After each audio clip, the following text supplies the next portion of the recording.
Cattle ranching is a trade long practiced in the Southwest, but is it sustainable?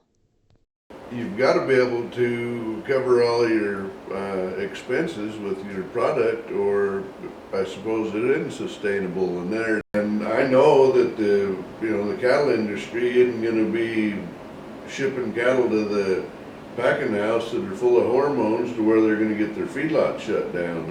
In the world that we live in, with farmland size getting smaller, we have to be more scientific. We have to be more We do a efficient. lot of food analysis here.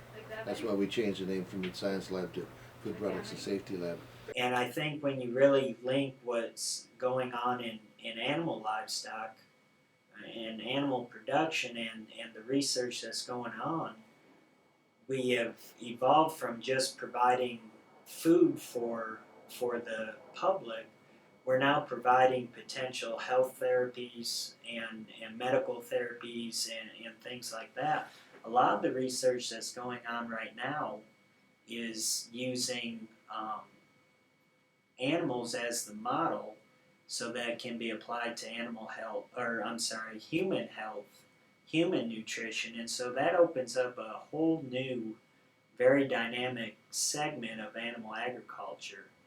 And and that can be one more feather in our cap for animal agriculture. Yeah, but we were pretty much organic before. I mean, it depends on how, because there's quite a few different. You can't just go buy a ranch and think that you're gonna be be wealthy just because you buy a ranch. There's another company that contacted me after our convention that they do testing on cattle for persistently infected cattle with BDD.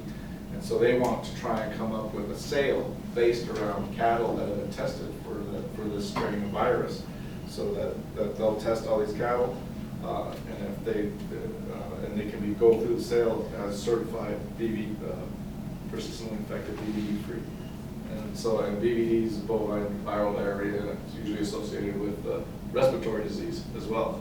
And so that's important for the people that are buying our cattle, because they don't want the cattle that we get off the range that have been spread out all over the range, and all of a sudden we bring them in together, commingle them with other cattle, and then they get sick.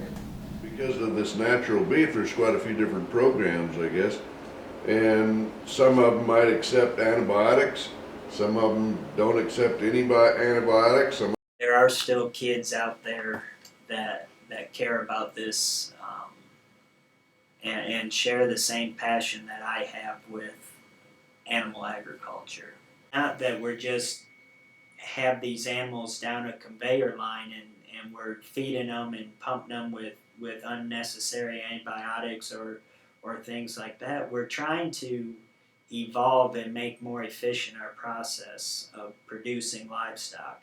And that does incorporate some new technologies and new practices that not everybody is necessarily happy with, but there's also producers out there that fill those niches and needs, and we're really trying to cater to what our consumers want.